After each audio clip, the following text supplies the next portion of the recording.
السلام علیکم. میرا اور وعلیکم ایک سوال السلام ہے، ورحمۃ اگر اللہ سنت وبرکاتہ۔ نمازہ نہیں پڑھے تو کیا گناہ ہوتا؟ کیا نبی ناراض ہو جاتے کیا سنت نماز نہیں پڑھے تو؟ پلیز بولیے نا. پلیز بولیے نا، بہت شکریہ، بہت اہم سوال ہے، اور اس سوال کا جواب اصل میں آپ کو احادیث رسول صلی اللہ علیہ وسلم کے تناظر میں سمجھانے کی کوشش کروں گا۔ حضرت ابو ہریرہ رضی اللہ تعالی عنہ سے روایت ہے، وہ کہتے ہیں کہ نبی کریم صلی اللہ علیہ وسلم نے ارشاد فرمایا، کل امتی یدخلون الجنت الا من ابا، میری ساری امت جنت میں داخل ہوگی سوائے اس شخص کے جو انکار کر دے۔ صحابہ نے عرض کیا، یا رسول اللہ، ومن ابا یا رسول اللہ، اللہ کے رسول صلی اللہ علیہ وسلم سے پوچھا گیا، یا اللہ کے رسول،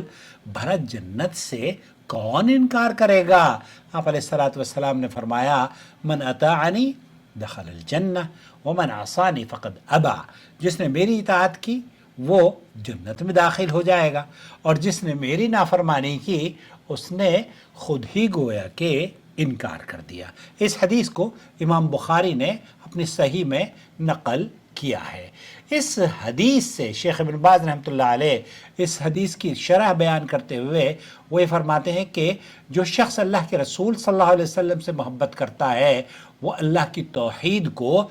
دل سے مانتا ہے، نماز قائم کرتا ہے، زکوٰۃ ادا کرتا ہے، رمضان کے روزے رکھتا ہے، حج اگر اس پر فرض ہوتا ہے تو وہ حج ادا کرتا ہے، والدین کے ساتھ حسن سلوک کرتا ہے، حرام چیزوں سے بچتا ہے، اور جو بھی اطاعت اور فرمانبرداری کے کام ہیں ان کاموں کو کرنے میں سبقت حاصل کرتا ہے۔ جو شخص شریعت کے سامنے جھکنے کی بجائے نفس کی بات مانتا ہے، جو اللہ اور اس کے رسول صلی اللہ علیہ وسلم کے احکام کی مخالفت کرتا ہے، دراصل یہی وہ شخص ہے جو کہ انکار کرتا ہے، وہ حقیقت میں جنت کی نعمتوں سے خود ہی محروم ہونے کا یا خود ہی دوری پیدا کرنے کا سبب کرتا ہے، اس لیے کہ نافرمانی انکار ہے، اور انکار جنت سے دوری ہے۔ اللہ تعالیٰ قرآن کریم میں کیا فرماتا ہے؟ قل ان کنتم تحبون اللہ فاتبعونی یحببکم اللہ ویغفر لکم ذنوبکم، اے نبی صلی اللہ علیہ وسلم آپ یہ فرما دیجئے اگر اللہ سے محبت رکھتے ہو تو میری پیروی کرو، اللہ تم سے محبت کرے گا اور تمہارے گناہ بخش دے گا۔ اس آیت میں نبی کریم صلی اللہ علیہ وسلم کی پیروی کو اللہ کی محبت سے تعبیر کیا گیا ہے۔ اللہ کی محبت، اللہ کی مغفرت، اللہ کے انعامات، اللہ کی مغفرت، اللہ کی جنت، راستہ بالکل صاف سیدھا اور آسان اطاعت اور فرمانبرداری کے ساتھ جڑا ہوا ہے۔ ہر مسلمان پر یہ لازم ہے کہ وہ اللہ کے رسول کی وحدانیت، اللہ رب العالمین کی وحدانیت اور اللہ کے رسول صلی اللہ علیہ وسلم کی رسالت پر ایمان لائے اور نبی کریم صلی اللہ علیہ وسلم کی اطاعت اور فرمانبرداری کر کے جنت کا حقدار بن جائے۔ اب جو آپ کا سوال ہے کہ سنتوں سے مراد، اگر آپ نماز کی سنتیں شاید پوچھنا چاہ رہی ہیں، تو جو نماز کے فرائض ہیں، اگر آپ، اللہ تعالیٰ نے کتنی نمازیں فرض کی ہیں؟ عشاء کی 17 رکعت نماز فرض نہیں ہے، میں نے آپ کو شاید ویڈیو بھی بھیجی تھی، آپ اگر دیکھیں آفرین اس میں، تو عشاء کی 17 نہیں بلکہ 4 رکعت ہیں۔ جب عرب بچوں سے ہم پوچھتے ہیں نا کہ اللہ تعالیٰ نے کتنی نمازیں فرض کی ہیں، تو وہ پتہ ہے کیا جواب دیتے ہیں؟ وہ کہتے ہیں صبح کی 2، فجر کی، ظہر کی 4، عصر کی 4، مغرب کی 3 اور عشاء کی 4، یہ کل 17 رکعتیں ہیں۔ ہمارے یہاں پوچھو وہ کہیں گے عشاء کی کتنی ہیں، تو شاید آپ کو بھی یہی کہا گیا ہوگا کہ عشاء میں اب یہ بتایا کریں کہ 17 رکعت ہوتی، 4 سنت، 4 فرض، 2 سنت ہونا، پتہ نہیں وہ۔ بہرحال یہ سنتیں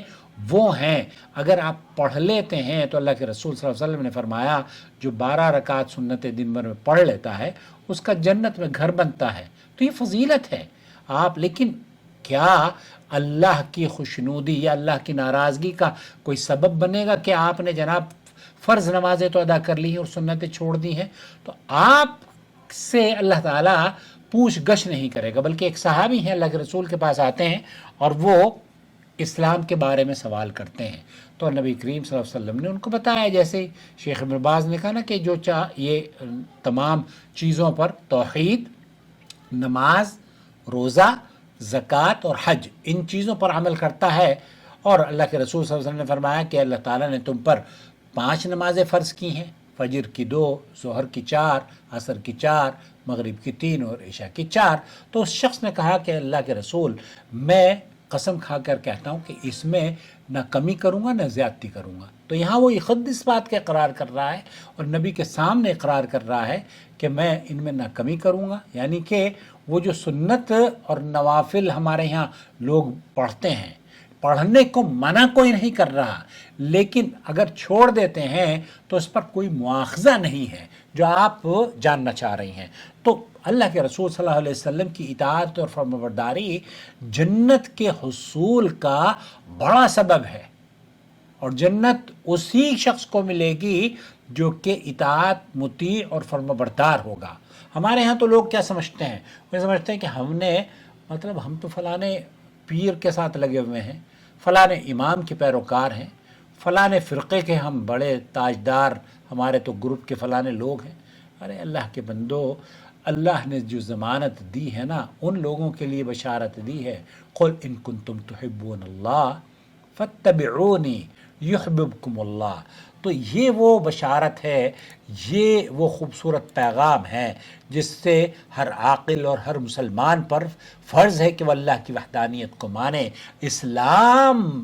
پر کاربند رہے اور اللہ کے رسول صلی اللہ علیہ وسلم کی اتباع اور فرما برداری کرے، آپ کے احکام پر عمل کرے اور آپ کی منع کردہ چیزوں سے بچے۔ یہی جنت کا راستہ ہے، اور جس نے اس سے انکار کیا اس نے گویا جنت میں داخل ہونے سے انکار کر دیا۔ اللہ ہم سب کو اس سے انکاری سے بچائے، اور اللہ ہمیں توفیق دے کہ ہم مطیع اور نبی کریم صلی اللہ علیہ وسلم کی فرما بردار ہوں، کیونکہ اعمال کی قبولیت کی بنیادی 2 شرطیں ہیں۔ ایک تو یہ کہ عمل آپ کا اللہ کے لیے ہو،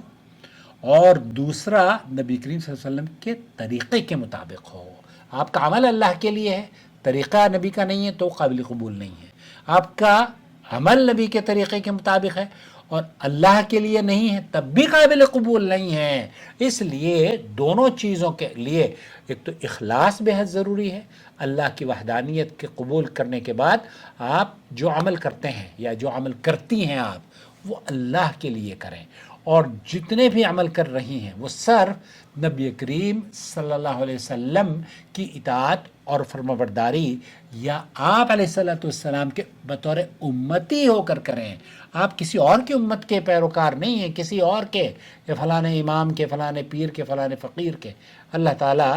ان کو بھی بخشے، اور جنہوں نے اس طرح کی باتیں کی ہیں کہ جناب